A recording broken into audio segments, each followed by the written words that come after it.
Salut, c'est Leïla pour Android Pete. Voici le nouveau téléphone phare d'HTC, l'HTC One X. Comme il se doit pour un téléphone phare, celui-ci dispose d'un énorme écran de 4,9 pouces, tournant à 720 pixels et HD, malheureusement sans Super AMOLED. C'est probablement dû à des raisons techniques, ils ont probablement voulu éviter les problèmes que le Motorola Razr avait rencontrés auparavant.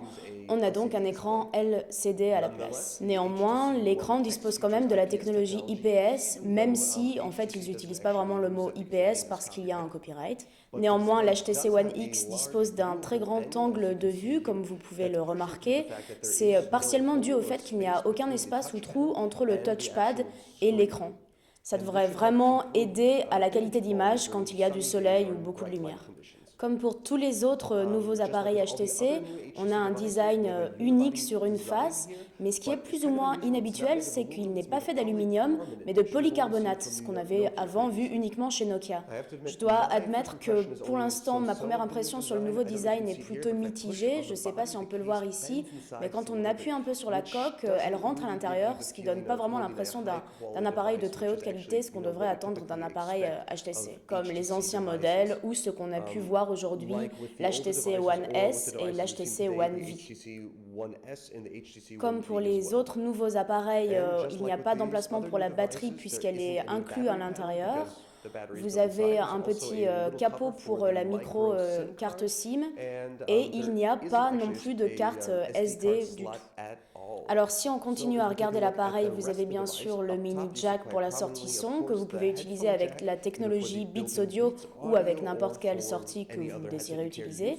Il y a bien sûr le bouton Power et la caméra frontale ainsi que les haut-parleurs duo. Sur ce côté, vous avez bien entendu le bouton volume. Et sur le bas de l'appareil, nous avons uniquement la prise pour le microphone. Sur ce côté, bien entendu, le plug pour le micro USB. Maintenant, retournons sur l'arrière de l'appareil, mais intéressons-nous de plus près au bas. Ici, vous avez les petits trous percés directement dans la coque qui aident à la qualité sonore, notamment avec des haut-parleurs externes. Et ces petits trous ici permettent la connexion avec une station d'accueil. On n'en a pas encore vu la couleur, mais HTC va probablement en présenter une dans les jours qui viennent. En tout cas, on sait qu'on va pouvoir écouter de la musique à partir d'une station d'accueil, ce qui est plutôt cool. Repassons maintenant sur l'avant de l'appareil.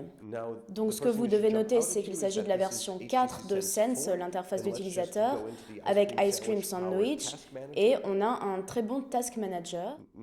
Donc ici, vous avez toutes les applications ouvertes avec un bel effet 3D, et si vous les envoyez vers le haut, vous fermez immédiatement l'application qui est ouverte.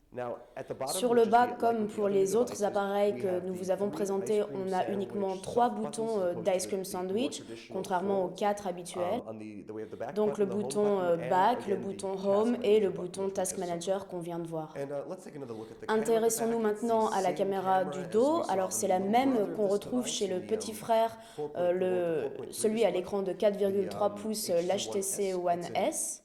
Donc c'est une caméra de 8 mégapixels avec un flash LED comme chez les autres appareils HTC qu'on a vus aujourd'hui. Il dispose également de la nouvelle carte graphique d'HTC qui devrait normalement augmenter et optimiser l'image. Et en combinaison avec ce nouvel appareil photo, la qualité d'image devrait vraiment être améliorée.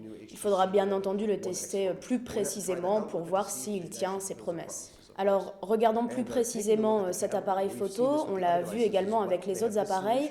On n'a plus besoin de switcher entre l'appareil photo ou la caméra. Il suffit juste d'appuyer sur un des boutons et ça switch tout seul. Et on peut aussi prendre beaucoup de photos très rapidement en rafale, ce qui est vraiment très pratique, jusqu'à 20 photos en un bouton. Et ensuite, il suffit de rappuyer sur la caméra pour filmer avoir une petite vidéo, et j'apprécie vraiment cette fonctionnalité. Je trouve qu'on a un gain de temps fou par rapport aux autres options. Et c'était l'HTC One X. Merci de nous avoir suivis.